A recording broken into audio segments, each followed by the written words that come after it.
7 अक्टूबर 2023 को हमास ने जब इजराइल के ऊपर हमला किया था तो हिजबुल्लाह ने भी उत्तरी इजराइल को मिसाइल, रॉकेट और ड्रोन हमलों से दहलाना शुरू कर दिया था। हिजबुल्लाह के हमलों की वजह से उत्तरी इजराइल के सेटलर्स अपना घर बार सब छोड़कर पलायन कर गए थे। यहाँ तक कि हिजबुल्लाह के जासूसी ड्रोन्स ने इजराइल के कई सैन्य अड्डों की खुफिया जानकारी तक रिकॉर्ड कर ली थी। लेकिन 27 नवंबर 2024 को इजराइल ने हिजबुल्लाह के साथ युद्ध विराम समझौता कर लिया था। हालांकि इस समझौते से पहले आईडीएफ हिजबुल्लाह प्रमुख हसन नसरल्लाह को ठिकाने लगा चुकी थी।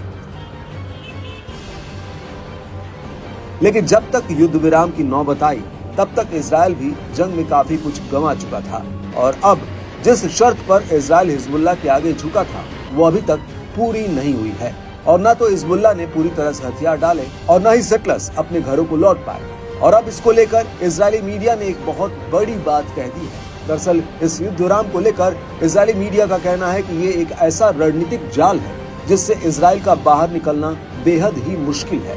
इजरायली मीडिया का कहना है कि मौजूदा युद्ध विराम समझौता इजराइल को ब्लैकमेल करने का तरीका है। इसको लेकर इजराइल के एक पूर्व सेना अधिकारी योनातन अदीरी ने इजरायली न्यूज़पेपर येदिओत अहरोनोत से कहा कि कई मोर्चों पर 15 महीनों की लड़ाई में बड़ी जीत हासिल करने के बावजूद इजराइल लेबनान और गाजा समझौते के बीच खुद को निम्न स्थिति में पाता है, जो बातचीत में खड़े होने और उसे छोड़ने की वास्तविक ताकत के अभाव का कारण है।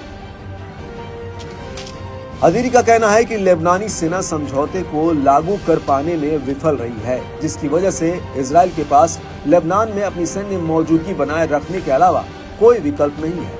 लेकिन लेबनान में आईडीएफ की मौजूदगी में जरूरी फोर्स और तैयारी की कमी है, जिसकी वजह से हिजबुल्लाह संभावित रूप से इजराइल पर हमला कर सकता है और इजराइल के ऊपर बाहरी और आंतरिक दोनों ही दबाव है।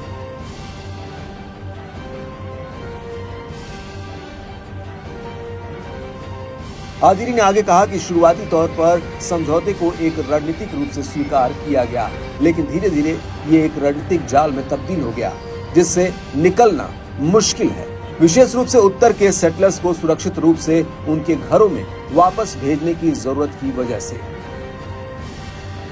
वहीं गाजा को लेकर अदीरी का कहना है कि इजराइल गाजा समझौते की बाधाओं से बंधा हुआ है और हमास लगातार ताकतवर होता जा रहा है।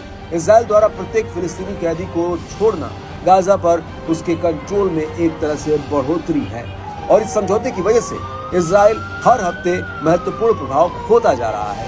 हाई प्रोफाइल कैदियों की रिहाई, गाजा के नागरिकों का धीरे धीरे उत्तरी गाजा में लौटना और मिस्र से असीमित सहायता के लिए राफाह क्रॉसिंग को खोलना। वहीं गाजा में हमास की आंतरिक और अरब दुनिया में छवि और मजबूत हो रही है, जो इजराइल के लिए बहुत बड़ा झटका है। इजराइल इन दोनों समझौते से पीछे हटने में असमर्थ है और हिजबुल्लाह और हमास को इसका भली भांति एहसास भी है और ये दोनों उसे ब्लैकमेल कर रहे हैं। इजराइल इस जाल में फंस चुका है।